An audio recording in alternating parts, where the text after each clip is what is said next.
All right, let's get right into it. Another regular season of college football has come and gone. It saw South Carolina Gamecocks finish 9-3 on the season. Clemson finished 10-3 on the season. Saw South Carolina beat Clemson, and somehow Clemson still managed to wind up in the college football playoffs, thanks to the ACC being an absolute joke. We got a lot to dive in today. We're going to react to the most recent college football rankings, what that means for the Clemson Tigers, who their first game is going to be against in the college football playoff. We'll react, to the first, I would say, even the top 12, since that seems to be the one people care about the most. We'll react to the conference championship games from yesterday, which I thought were all really great games, except the Big 12. And then maybe as it trickles through, we'll find out South Carolina's bowl game. Yeah, that was my question. When is that released? Is that today? I think it's gonna be coming out soon. Just throughout the day. Now that Alabama is not in the playoffs, I've heard it might be the Gator Bowl, where like the Citrus I think has first rights or like first choice, and if Alabama would have made the playoff, I think they would have chosen us. But now that Alabama didn't make the playoff, I think they're probably going to choose Alabama. So that probably will be the ReliaQuest Bowl, which was also used to be known as the Outback Bowl. And so we'll see. I mean, you never know. I expect a lot of probably opt-outs now for South Carolina, but we'll see. We'll talk about if it comes through. If not, we'll have a whole nother episode kind of previewing South Carolina and Clemson's bowl games, depending when South Carolina's bowl game is. We know when Clemson's going to be playing Texas. We got a comment already on the day. Caleb saying glad Alabama didn't make it. So let's jump right into that with the updated rankings of the college football playoff and how that's going to go into the college football championship playoffs. So to no surprise, Clemson was number 12. They're the 12th seed. They are technically ranked, I believe, 16 in the actual rankings, but due to them being a conference champion, they get an automatic bid. What I'm wondering is they didn't do a new ranking. Like the rankings just must have been set, and if you win your conference championship, you don't go up in the rankings. You just get in. In terms of the rankings, but then in terms of the seeding, it's the top 4 are reserved for the highest ranked conference champs. And then the 5th one, which was Clemson, I think depending where you fell to, was going to be, they could have been 6 through 12, but since they're technically number 16 in the rankings, they got the number 12. So we'll start with the number 1 seed, which I think was no surprise, was Oregon, the only undefeated team on the season. Number 2, Georgia, again, I don't think was a big surprise. I know a lot of people were chomping at the bit yesterday when Carson Beck went down, saying the committee kind of set the tone or set the standard last year with Florida State. Well, as you know, what's happened in years past with the playoff committee has had no bearing what's happened this year. And the only caveat to that is when Jordan Travis went down, Florida State still played 2 games after that. And so you saw what kind of team that was when he went down. Gunnar Stockton actually led Georgia to the SEC championship win yesterday. Right. And it was also when Jordan Travis went down, they knew he was not coming back. Like with Carson Beck's injury, we don't know what it is. He could be ready to, he could be 100% by the 21st whenever they play. But with Georgia, they have a bye, so they won't play until the 28th, maybe. No, they won't play until January 1st. January 1st. So, he's got almost 4 weeks to get right. Jordan Travis, you knew he was not coming back. Did you see his arm? Somebody compared it to the injury that Brock Purdy got, I think, in the conference championship game a couple years ago. Was it against the Eagles? Yeah.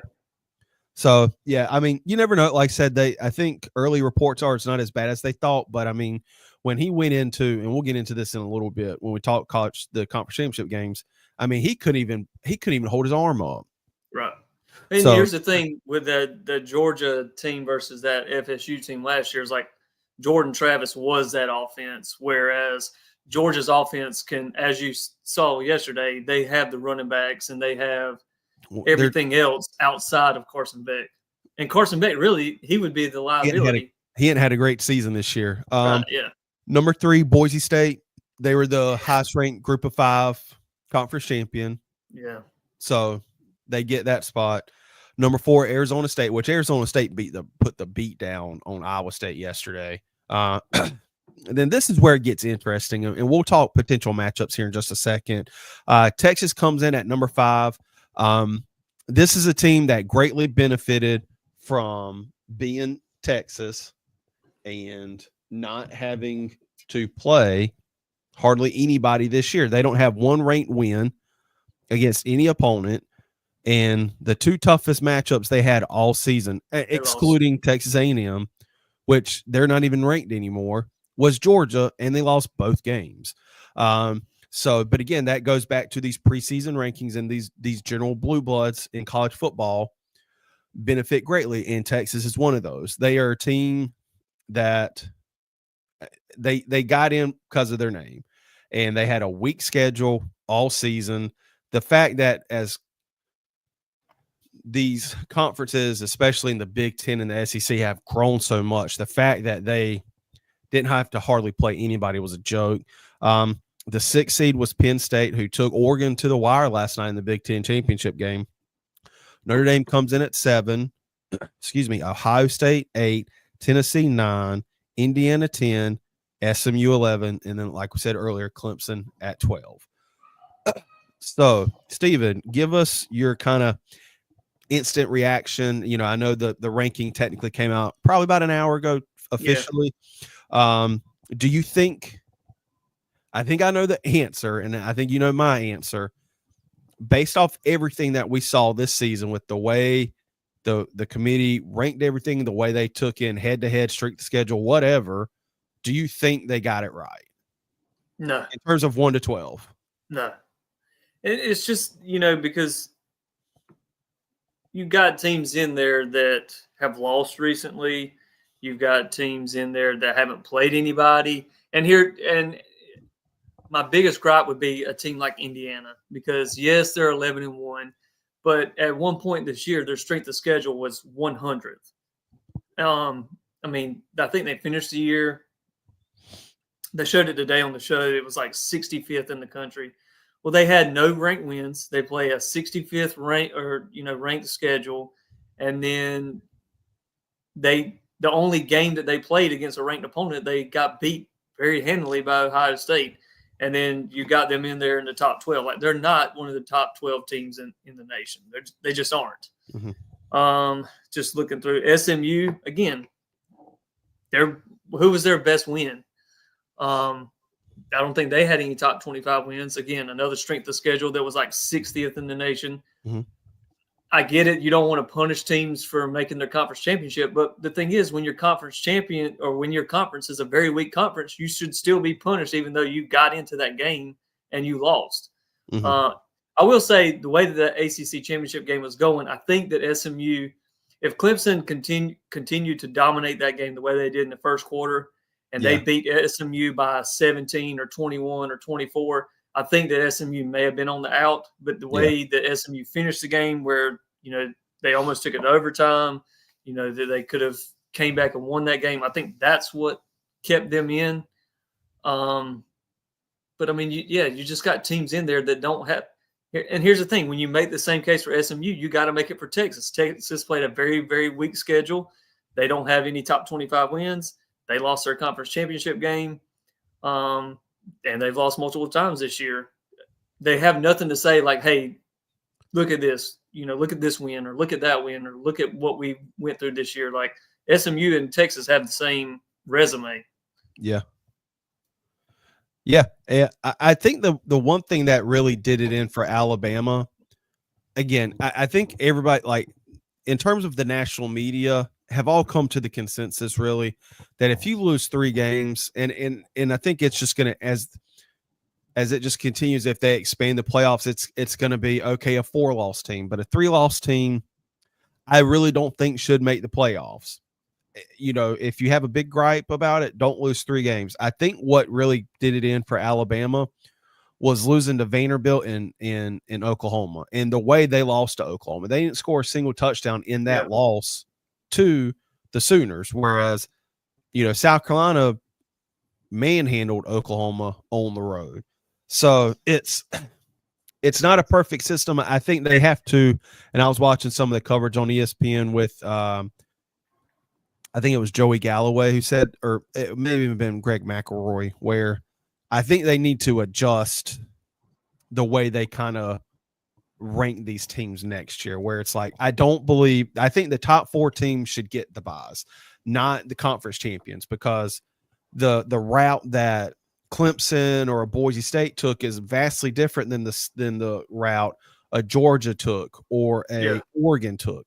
So it's not all equal. Now, you don't discount their wins. Like, I mean, they still won the games that they did, and they won the games they're supposed to. You can't control your schedule in terms of conference schedule. The conference makes that. Now, you definitely control your out-of-conference schedule, but I think the top 4 teams should be the top 4 teams, not the conference champions. And I know you have to do it a little bit that way when you're having 12 teams, but again, I think this was like a learning curve. I think they need to adjust it for next year. I truly think Oregon got screwed over in this, being the 1 seed. They really have a tough road if you think about it. They have to play the winner of Tennessee and Ohio State. Those aren't slouches of teams.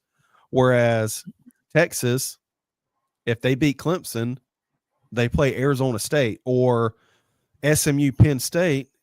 If Penn State wins that game, then they go and play Boise State. So it's, I don't know. I feel like the top 2 team, or really the number 1 team's getting punished the most. But I mean, I think they got it right. Do I think South Carolina is one of the best teams, 12 teams in the country? Yes, I do. But when it comes to, setting a 12-team playoff, 3 losses is tough to argue. And I think that's a consensus around all of national media. The thing is like, you're not putting in the best 12. And that's fine, but you need to say that. You need to come out and say, listen, we're going to have a 12-team playoff, but that doesn't mean that we're going to have the 12 best teams, because you don't.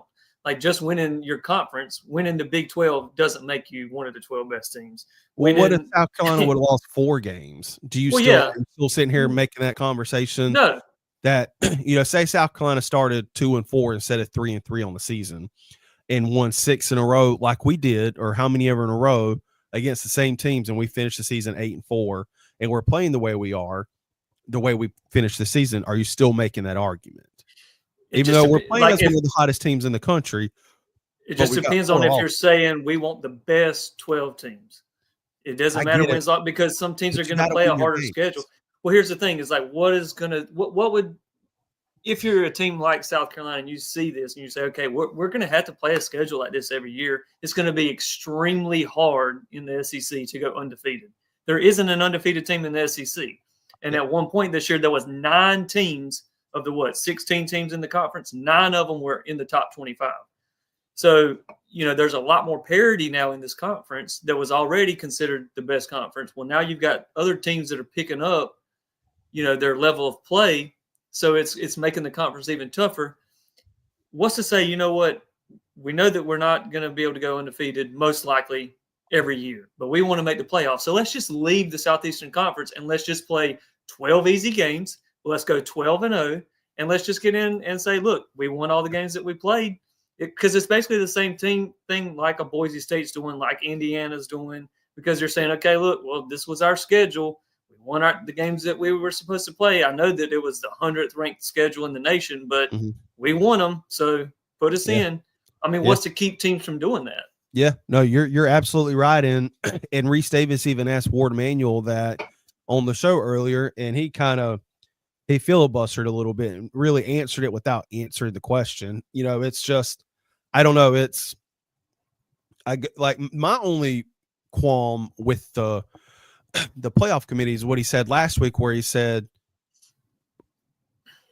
like, your rankings aren't going to, like, there's no new data points for teams that aren't in the top Which 12. is a complete lie. There is a new data point. Because the team that South Carolina just beat is now a conference champion that gets automatically put in. But you could say the same thing for Georgia and Ole Miss. Like, they both beat Georgia this year. And then, I'm just saying it in terms of South Carolina because they're the closest in my brain. But yeah, there's multiple teams that, yes, data points yesterday of teams that did not play. There were data points added to their resume. Yeah. South Carolina, Ole Miss. Yeah. I mean, teams like that, there was a change. You just don't want to recognize it because it doesn't fit what you want to do. And that's my other issue. The committee should have no people involved in college football. There shouldn't be athletic directors or coaches or anyone involved in college football. Get non-biased people who don't have a direct bias towards a conference or a team or whatever it is, to make unbiased decisions on these, because whether he says that he's unbiased or not, you know that he's not. He's going to lean towards the Big Ten and Ward Manuel. He just is. That's the people he knows the best. That's the games that he watches the most, I'm sure. You need to reconfigure the committee as well. Well, I think it's just it's just so different because you're giving somebody the human element. Like, we're obviously going to be more biased towards the SEC, in South Carolina. So it's like the points we're making are valid. The points everybody else makes are valid. And I don't know. But there's data to back it up. Whenever you say, okay, well, South Carolina plays in the SEC. Well, what does that mean? It means that they had the 15th toughest schedule this year. No, and you say Indiana, they played in the Big Ten. Well, what's that mean? That means that they played the 100th toughest schedule. Whether you want to be biased towards a conference or not. Yeah, no, I'm with you on it. It's just stuff that backs up what you say. When you add in that human element, it just changes everything, because what we think is most worthy or whatever you want to label it might be different to the number 6 committee member on the playoff committee. Right. And there's no guidelines. There's no set list that they go down. There is, but it's like, again, you're adding the human element to them. It's, yes, they have the bullet points, and the top one is head to head. And, I don't think they took strength of schedule and strength of record into consideration. I don't. But again, it's crazy because Ward Manuel talked about it when they asked him about SMU, Alabama, and maybe Indiana. They put them all up on the screen, and they said, okay, what's the first thing you looked at? And he said strength of schedule. And as you're looking at it, it says 60, 65th, 15th. Like, that is not what it might have been the first thing you looked at, and then you completely disregarded it. Yeah, and then him saying, like, why Alabama was in front of Miami last week is, okay, Miami lost 2 of their last 3, and then they looked at the wins against, I think, top 25 teams. And like, his reasoning made no sense, because you've got Ole Miss and South Carolina behind Miami that have as the same or just as good as resume as Alabama, but you've got Miami. It's a total circus and a clown every show. Every time they ask them to give a reasoning for a team and he gives one, it completely goes against the reasoning that they do against another team. When you make the case for Alabama, you say, well, this is why we put them here. And then they ask about South Carolina. Well, he completely goes against what he just said to make the case for. There's no, like you said, there's no consistency in it. There's the same way they say head to head, but then whenever Tennessee beat Alabama, Alabama stayed ahead of Tennessee. Well, you don't care about head to head then. Same way with South Carolina and LSU. When we were ranked 20-something and they were ranked 20-something, okay, well, why did y'all put South Carolina over LSU? Well, they're playing better right now. Okay, so head-to-head doesn't matter then. Yeah. But now it does. And then you've got Clemson at 16 and Ole Miss, SMU at 11. Like, there's no way they could have put Clemson in front of SMU and expected SMU to still be a playoff team. It's not a perfect system. Anytime you add human elements into it, this is always going to happen. It's not even a good system right now.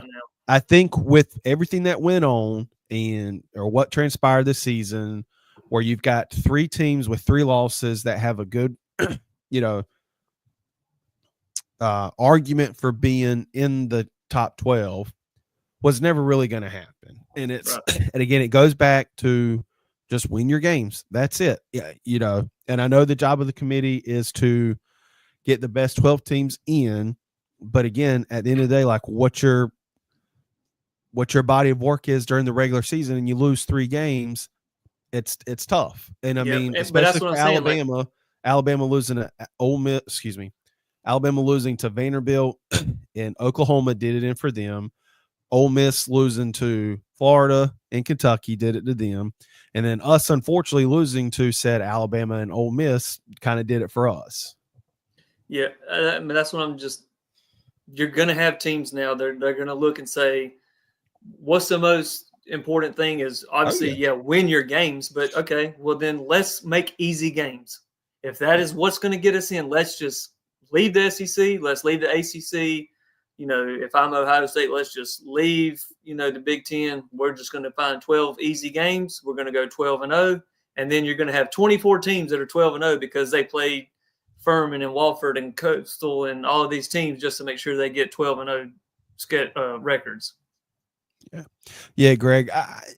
I don't think it being automatic is a problem. I think securing, for example, the top 4 conference champions get buys. I don't think that's right because, again, you look at like I think I remember hearing like Dabo and co were like they were campaigning very hard that they deserve one of those first round buys. And I know you're not going to say, oh, we stink, we don't deserve it.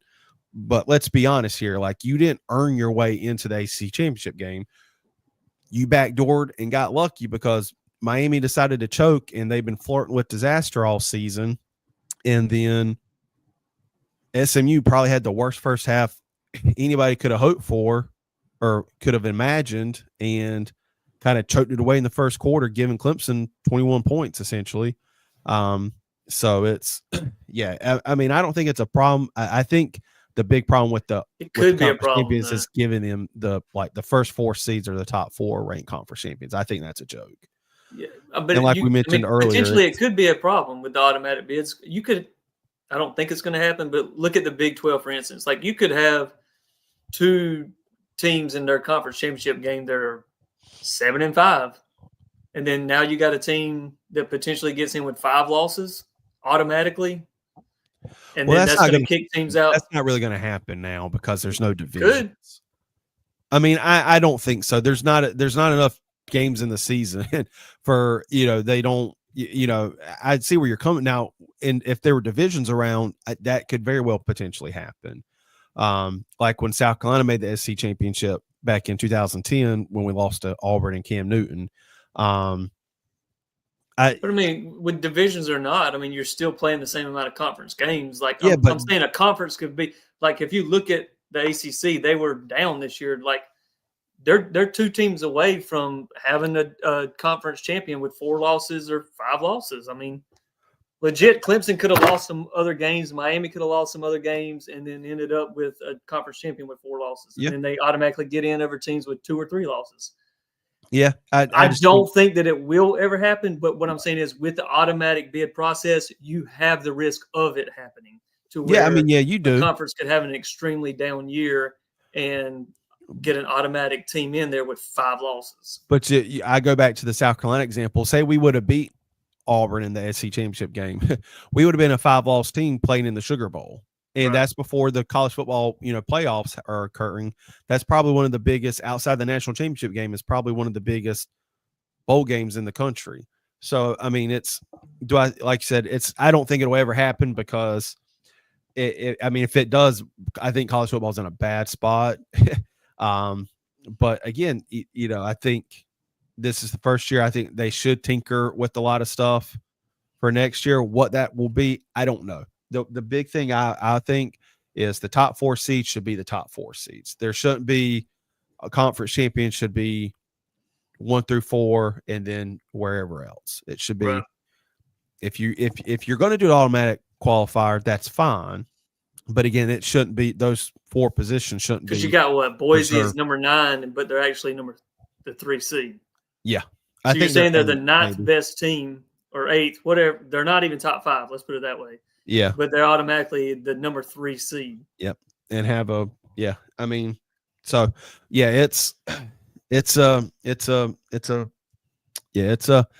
a weird story, or it's a weird dynamic. And, that's going to happen as they continue to potentially expand these playoffs. So it doesn't matter if it's 14 next year or 18 next year. You're going to have people that are at 19 and 20 and 21 that are saying, oh, well, we deserve to be at 18 because X, Y, and Z. So it's something that's never going to change. People are going to have these conversations every year, year after year. So, but again, outside South Carolina being in, I think they got it right. I think Alabama's losses I think the loss to Oklahoma is what really did it in. They couldn't even score a touchdown, lost 27-3, maybe. I just think that was just too much for them to overcome, where SMU made the conference championship game. And I don't think you can, outside of them being beat, if they'd got beat by 40 points last night, that might be a different story. Yeah. But to lose like they did, I don't see a scenario where Alabama can jump them. So it is what it is. So let's kind of talk some matchups briefly. We'll probably do another episode kind of diving into the games more in depthly, because there's a week off. The games don't start until December 21st. We kind of mentioned it a second ago. Clemson's going to be on the road at 10-3 on the season, taking on Texas at Texas. Texas 11-2 on the season, scheduled for December 21st at 4 p.m. Honestly, if I'm a Clemson fan, I don't hate this matchup. Like we talked about at the beginning of the episode, Texas really hasn't done anything this season outside of being named Texas. So, the way Clemson's kind of playing, I don't know. It's tough to get a read on Clemson. Like, they started out so hot yesterday, and, you can say SMU gifted them some, just being stupid penalties. SMU punted the ball, and the defender from SMU's helmet fell off. He put it back on and ran down the field. That's a 15-yard penalty. Yeah. The roughing the passer, which I think that was kind of a BS call, but that gift, they scored on those 2 drives. And when Clemson strip sacked the ball, they scored. I knew the game was over after that. So it was just a disastrous opening quarter for SMU. They really rebounded. But again, if I'm a Clemson Tiger, I'm not upset about this matchup. No, I think Clemson probably will match up well with Texas. They do have a common opponent in Georgia, but I think that both times that Georgia played Texas, it was a completely different Georgia team than played that Clemson team first game of the year. Because, again, Georgia's been one of those teams, too, that, like somebody said, when they play up to their ability, they're the best team in the nation, but they've only done that for like 6 or 7 quarters this year. I don't even think two of them. Yeah, and 2 of them may have been, that second half versus Clemson. But, obviously going to Texas, that'll be a benefit for, kind of leans towards Texas. But I could very well see the spread on this game being 3. Well, so you mentioned spread. So right now that it's coming out, and this is from Brett McMurphy, right now Texas is a 2-touchdown favorite over Clemson. No. 14.5, which, I don't know. It's you look at the teams Clemson's played this year, when they play teams that are more superior to them than them, and I shouldn't even use the word superior, teams that there were question marks if they could beat or not. Georgia, Louisville, South Carolina. They lost all 3 of those games. Yeah. They looked like dog crap against Georgia. They scored 14 points against us, and I can't remember how many points they scored against Louisville. So, and Texas has a dang good defense. It's let's ignore the fact about their offense, but I don't know. Clemson can start out hot, but then like they did last night, but then they look like they did. It seems like the issues that maybe South Carolina had with our offense this year, where like we would start out so hot, but once you get past those scripted plays, you struggle to adjust and score points, and that's what Clemson did last night. So I don't know. There's a lot that can happen between December 8th and December 21st. So 13 days. And I don't know, is Clemson's not that healthy at the running back position. I think their backup got hurt last night in Haynes. So I'm curious to see what his injury status is going to be. I don't think Phil Moffa's still 100%, with the shoulder issue. So we'll see. I mean, I think it's going to be a low scoring game because I don't think either offense is really that good, but the defenses are pretty stout. Yeah. So I don't see it being a 14-point spread though. We'll see. I mean, we'll know more the week of the games.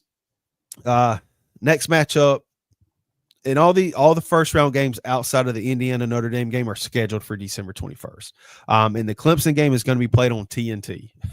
So TNT and Max. So if you have a subscription to the HBO streaming service, you'll be able to watch the Clemson game. So yay for that. And then the next game, December 21st, it's on ESPN, I believe, or ABC. It's going to be Tennessee, Ohio State. Tennessee, the 9 seed, Ohio State, the 8 seed, both at 10-2 on the season. Betting lines right now. Again, these lines that I'm saying are all from Brett McMurphy. Right now, Ohio State's opening as a 6-point favorite.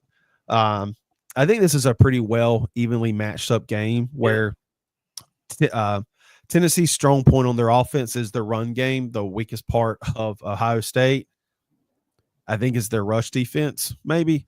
So it's going to be an interesting matchup. I think these are two evenly well matched teams where, if Tennessee didn't have their run game, I don't think they would be here because Nico's really had compared to what people expected from him this season, has had a down year. So I don't know. I think this is going to be a really good matchup. Yeah, I agree. I would lean towards Ohio State, though. Again, these games are at home for the first game round. Is at Ohio State. Yep. And then these are the first round matchups are the only home games where the higher seed's going to be at home. So the quarterfinals, semifinals, and the national championship are all going to be at predetermined bowl sites. Yeah. So next matchup, SMU at 11 at Penn State. Kickoff scheduled for noon. That's going to be on TNT and Max as well. I think Penn State wins this one pretty easily. But again, I don't know. I think it's going to be a weird matchup because James Franklin can't really win a big game. He hasn't beat a top 5 opponent his entire career at Penn State. So, but they looked so good against Oregon last night. I don't know what to think about this game. And you take away the first quarter for SMU last night against Clemson. I mean, they look like a decent football team. Yeah, neither team has shown much all year to say, okay, well, I've seen them do this multiple times against this type of opponent. I would lean towards Penn State, though, I guess. Yeah, and that betting line right now was Penn State's -9 right now. And then the final opening round matchup, which this is one game I probably do not care to watch, but I will watch it. Indiana on the road at Notre Dame, kickoff scheduled for December 20th, which is a Friday, 8 p.m.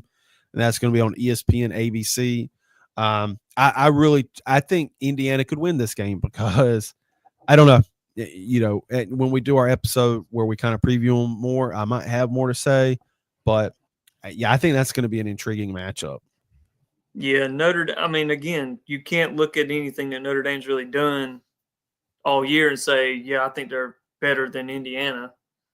They have a really bad loss on their schedule, and they don't have any good wins. I guess they beat Louisville, and they beat Navy and Army were ranked at the time when they played them, but that's not a whole lot. So I don't know. Yeah, it's kind of like the teams it's the matchup of the teams who didn't really have a tough schedule this year. Right. Exactly. Indiana's only tough matchup was Ohio State, and they got beat pretty handily. So Arizona State will play the winner of the Clemson-Texas game. Oregon plays the winner of Tennessee-Ohio State. Boise State plays the winner of SMU-Penn State. And then Georgia plays the winner of Indiana-Notre Dame. And so the Arizona State matchup is going to be played on January 1st, 1 o'clock at the Peach Bowl. Oregon's matchup, January 1st, 5 p.m. That's going to be the Rose Bowl. Boise State's going to be New Year's Eve. That's the Fiesta Bowl. And then the Georgia matchup, New Year's Day, 8:45 is the Sugar Bowl. So that's what we know so far. I'm excited to watch these games. I always will never complain about watching more football. So, yeah, it's here. We got to live with it, unfortunately. So maybe South Carolina can. Oh, and the Notre Dame Indiana matchup, Notre Dame's a 8.5 point favorite right now as of today. So that'll probably change in 2 weeks, but we'll see. Yeah, it's tough being a Gamecock fan knowing we beat a team that's in the in the college football playoff. Does Clemson deserve to be in there? Who am I to say? They did what they were supposed to do, and they won their conference championship game. We'll blame SMU for that, I guess. But if South Carolina, if roles were reversed and South Carolina backed in that way, I'd be just as happy. So, oh yeah, I'm not going to fault Clemson fans for being happy. Again, you won your conference. It was a weak conference, and you got backdoored into that game, and you took advantage of it and won the game. That's when you're given the opportunity, they didn't capitalize on it. Exactly. So I'm not going to fault Clemson fans for being happy. I think that they deserve it over South Carolina being in there. Of course not. They already beat them. Yeah. But again, it is how it is. They ain't the only team that we don't think deserves to not be in there over some of these other teams. So, yeah. And Greg, to answer your question, that stuff will be coming out later or throughout the day. I think I think we probably knew our destination if Alabama would have made it in, and that would have been the Citrus Bowl. But they're probably going to be going to the Citrus Bowl now. So I'm going to probably say either the Gator Bowl or the ReliaQuest Bowl. So the Gator Bowl's where we played against Notre Dame a couple years ago. The ReliaQuest Bowl is formerly the Outback Bowl, so that's going to be in Tampa. I also think it's going to be look like a completely different South Carolina team now that the way it's shaken out. I mean, you'll have some opt-outs for sure. Like I wouldn't blame Rocket for not playing or Kyle Kennard for not playing. I still want to know what E-Man Warrior's doing. I think he's just I don't know. I think he's taking his time with it, which is what he should do. Right, I mean, again, no need to rush it. He doesn't owe us anything. He doesn't owe the fans anything. He's taking his time, and he's earned that right. And I don't think the fans are going to be mad at him if he goes draft. He deserves it. I think that he'll be one of the top safeties chosen, but obviously we'll be ecstatic if he decides to come back one more year. Yeah, for sure. I don't think he's going to piss the fan base off either way. Let's put it that way. And you're going to have a new person calling plays. Yeah. Well, yeah, that's another thing. South Carolina's going to have a new offensive coordinator next year. And if you choose to believe some of the rumors, maybe we already have the offensive coordinator that's being calling the plays in the building. Yeah. Dow Loggins took the head coaching position at Appalachian State. So we've got a guy, I don't know. I don't think this is a decision Shane should rush excuse me, not make an impulse decision, just automatically promoting Mike Shula. Right. Like this team, if this was last year, I maybe have a different point of view for it. But unless it truly was Mike Shula that had his hands heavily involved in the play calling the last 6 games. I'm saying if that was truly the case, then I would, obviously if he made that decision to him, knowing that, he could probably feel more comfortable with it. But I wouldn't rush it if that's not the case. No, because I mean, I truly don't think he was but what he did have his hands involved with was with Lenoris. Right. But you also have to gauge what he wants to do. Like, does he want to be an offensive coordinator? Does he want to stay as an analyst? But we're our football program's in a completely different state than what it was last year, where you may have some high powered offensive coordinators from big time programs potentially wanting to come here.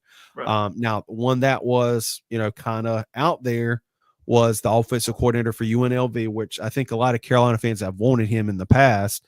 But UNLV's head coach, Barry Odom, I think is going to be named the Purdue head coach.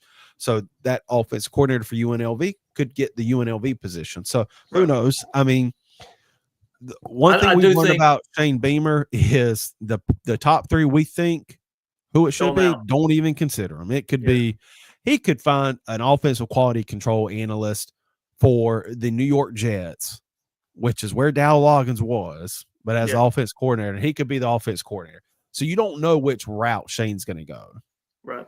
But and like you said, though, I think from whenever he hired Dow to now, I think he's going to have a lot more options coming to him versus, him having to go and find somebody. I think that people are going to want to work with Lenore's. I think they're going to want to work with the offense and the team and the recruits that we have coming. Yeah. Yeah, it's and the portal opens up when next week after. What's that? Sometime the portal is going to open up in the next few weeks or next week. So you're going to have opens tomorrow. Yeah, so you're going to have potentially some other talent, wanting to come, and that's going to be a big thing for a coordinator as well. Yeah, so we'll see. I'm nervous about if Dow takes anybody from our staff with them. I doubt it because I don't think. Yeah. I think not many people really liked him on the staff. I could be completely wrong. So we'll see. Let's get into Bobby. It's great to be a Tiger Guys. USC was a team deserving of getting, for sure. They had twice as many top 25 wins. Yep. What's up with Bobby this year, man? Like I feel like a couple of years ago when he came on our cover 4, when we did cover 4, he loved talking to smack to us. I don't know what's happened to him. I don't like this side of Bobby. I do like it. He's given us some credit. Talk smack to us, man. No, joking. I always appreciate Bobby. He's a big supporter of ours in our college episodes and our high school stuff. Yep. Let's briefly discuss the conference championship games. Whoa, that didn't work out too well. I had the Big 12 on the bottom right. It didn't really reflect with our background too well. So let's jump into it. We'll start with the ACC just very briefly. Clemson, excuse me, I guess you could say they upset SMU in the ACC championship game last night, winning 34-31, had to make a 56-yard field goal to win it. But like I said, kind of earlier in the show, Ole Miss, SMU couldn't have started that game any worse than what they did. Yeah. Disaster. And that was a tough hill to climb up for them. Yeah, I think if Clemson would have continued to dominate SMU the way that they did, whether it was SMU kind of gifting them things or, whatever it was. Yeah. I think that SMU might have been on the outs, but the way that the game ended is what kept SMU in the playoffs. Yeah. So at the end of the day, they didn't get – they ended up in the same spot I think SMU would have ended up whether they won the game. Yeah. I mean, they might have been a seed or two higher, but they wouldn't have been the 12th seed like Clemson is. So either way, they're in the playoffs, and I don't think that they would have – like I said, they may have jumped one spot. Yeah. Yeah. And like I said, I mean, God, I don't know why I keep saying Ole Miss. SMU really kind of gifted Clemson a lot of those points in the first quarter. With the stupid penalties and the strip sack fumble, which SMU didn't gift them that. But, look at the Panthers about to score a touchdown against the Eagles. So, yeah, but again, Clemson did what they had to do. They won. So you can't take it away from them as much as we don't think they should be there. And then I guess it's easier to look back in retrospect with that kickoff there at the end. Clemson was down. I think Adam Randall was like their third or fourth string kickoff returner. So I don't think you ever imagine or envision that's going to happen. But again, you kind of have to live with it. They should have stopped them. So, and then the Big Ten game, I tried to watch it on split screen, but it something was up. Like when you did the split screen, like the Big Ten game was just severely lagged. It was really weird. So I couldn't really watch that. It was a high-powered game. Oregon winning 45-37. I didn't think Penn State had that in them to score that many points. But I guess when you play a team like Oregon that is just high-flying offense, I guess you kind of reciprocate it. But Oregon's really been the best team, in my opinion. How about them Panthers, baby? Just taking the lead. But, yeah, Oregon – best team in the country all year, in my opinion. The only undefeated team. Iowa State, Arizona State winning 45-19. That was really just a beatdown. I didn't expect that either. Started any worse for Iowa State. Yeah. So I didn't expect a blowout like that. But again, I haven't I haven't watched Arizona State or Iowa State play all year. Not many people watch Big 12 outside of Big 12 fans. Exactly. And then the SEC championship game, Georgia winning 22-19 over Texas. I knew it was going to be a low scoring game because it's just two really good defenses. But Carson Beck going down for Georgia wasn't really ideal. But again, it didn't really seem to affect their offense that much. Gunnar Stockton came in, who was once committed to South Carolina for a little bit. Really just came in and did good, or did well enough to win. Did you see that hit? Did you watch any of it? Violent. Oh yeah, that was violent. I'm glad they didn't call targeting because that was not targeting. It wasn't targeting. It was just a freaking freight train coming through. That's all that was. Yeah, and Clemson fans know that guy who hit him. That was Andrew Makuba, who was at Clemson last year. That was just a hard hit. The way his right leg kind of folded back and the way he went back, I was like, oh no. Yeah, it was not targeting though. I'm glad that football is a violent sport, and there is a way to hit with violence and it not be a penalty or an illegal hit, and that's exactly what the kid did. Yeah. And it was just a very violent hit. And when you see that initially just in regular game speed, you think targeting because of just the area of the body. Mm-hmm. But when you slow it down, you can see like that was a perfectly formed violent hit. That's why I'm glad they review it because, in this case specifically, the quarterback lowered his head. Like, if you're as a defender have already started your tackling motion, and you're not supposed to lead with the crown of your helmet. So, it's not always helmet to helmet contact that's targeting. Correct. If I just lunge at you like this, that's going to be targeting. But he clearly hit him with his right shoulder pad. So I'm glad they do call it, then they review it. So then the right decision was made. Because if they don't review it, he gets ejected and potentially suspended for the first half of their playoff. Well, no, he would have been suspended for the first half. Right, exactly. Yeah. That's suspended for the first half. So no matter what happens after that play, that would have been big for Texas. Yeah. And go ahead. Sorry. That's what I was saying. Like, I'm glad they reviewed it and got the call correct. Because if they don't, and they just call that targeting, he's ejected. That's huge in the first half of a playoff game coming up. If they don't have one of their best defensive players. Yeah. So I think overall a great day of college football. Just speaking, for our show specifically, we mostly do Carolina Clemson. I know Clemson fans are ecstatic today. They backdoored themselves into a college football playoff berth. Be happy if you're a Clemson fan. Be excited. You should be. You got into the playoffs, but there is absolutely no reason to talk trash to South Carolina fans when we just beat you on your field. And the only way that you got into this is a backdoor way because another team sucked it up. Like, you got lucky and got gifted this opportunity. Now, you took advantage of your opportunity. Congrats. Be happy. Celebrate it. But you shouldn't say a single word to South Carolina fans about it because we beat you. Yeah. I told Landry when we were coming back from the Lakeview game on Friday, I was like, you know what, man? I was like, Clemson's going to win tomorrow, and they're going to win a national championship game. Well, I don't know about all that. And I told him, I was like, if that happens, I'll quit being a Gamecock fan. I'll be a Clemson fan. So I spoke it into the ether. It's out there. So that's just Clemson's luck, unfortunately. That's just how it is. So so we're going to take a week off. We got our high school recap episode tomorrow. I'm sure we'll release a episode the week of the first round of the college football playoffs. Kind of talk a little bit more in depth about it. It's been a good football season. Unfortunately, all of our high school teams are out of it, which we'll dive more into our episode that comes out on Tuesday. Steven, anything else before we get out here? Yeah, as a whole, South Carolina was supposed to win 5 games this year.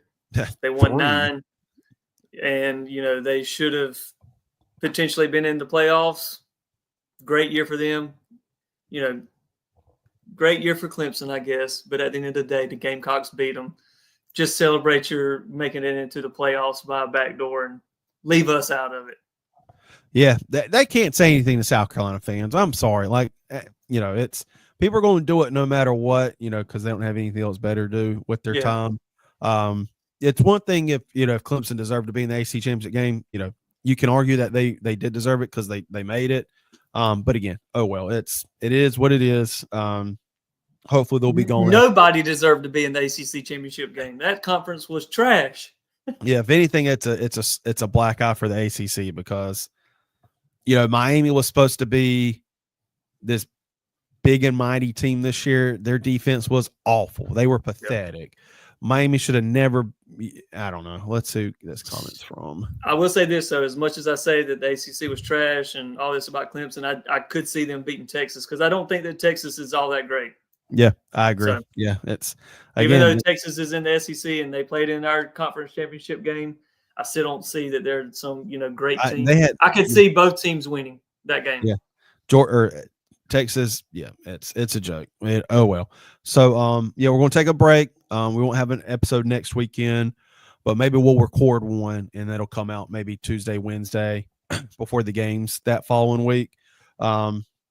So yeah, and we'll see y'all. I see what you're saying with the split screen. I got the NFL, and one of the games is like choppy as all get out. That dude, it was so bad last night. I don't know what this is unwatchable up here. All the other games are crisp, but the one in the top right is, it is just choppy and lagging. Yeah, but they make you pay how much a month for NFL Net or the Sunday ticket? $800. $80 a month, I think. God almighty. It's a shame. So go Panthers. Anyway, Panthers need to win today. Yep. I will say this. Speaking of the Panthers, the turnaround that Bryce Young has had the last week or so, I think is very comparable to what Lenore Sellers did, where everybody, included, was out on Sellers after the Alabama game, same way Panthers fans were out on Bryce Young. I don't know if there's just a flip that these guys have just decided one morning to turn on, and all of a sudden they're these great quarterbacks. But Bryce Young's had a heck of a turnaround too. Well, my thing is, and I think I've said this before on this show, unrealistic, and I know quarterback is a huge position in the NFL or in any level of football. But some of these kids that get drafted, they're only there because they're a quarterback, even though they're not that good. Right. You look at Will Levis, for example, who was at Kentucky. He stunk at Kentucky, but he was still a top 10 pick because of intangibles, and he's a quarterback. And the expectations that these kids come out of college playing a completely different type of football game that's a lot more quicker. There's a lot more to learn and study. I don't understand how they expect them to be ready day one. Right. And also, he plays for the Panthers. And David Tepper, Bryce Young has been in the league 2 years. He's had 3 head coaches.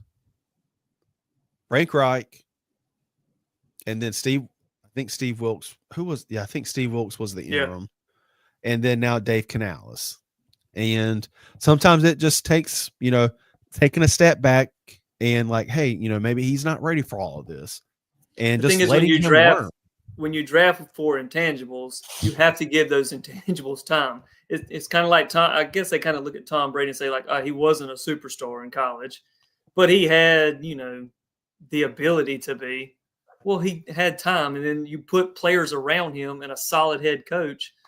Well, yeah, when you give him 20 years to develop into the greatest quarterback of all time, but like you said, you throw Bryce Young out there and you're just like, hey, save us.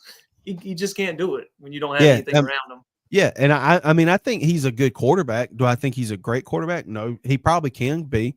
But, the Panthers also don't really have a lot around him. Like, it's going to take a couple years, and you have to keep the same front office staff and coach. Like, you can't fire a coach every year and a half. Like, your franchise is never going to be good.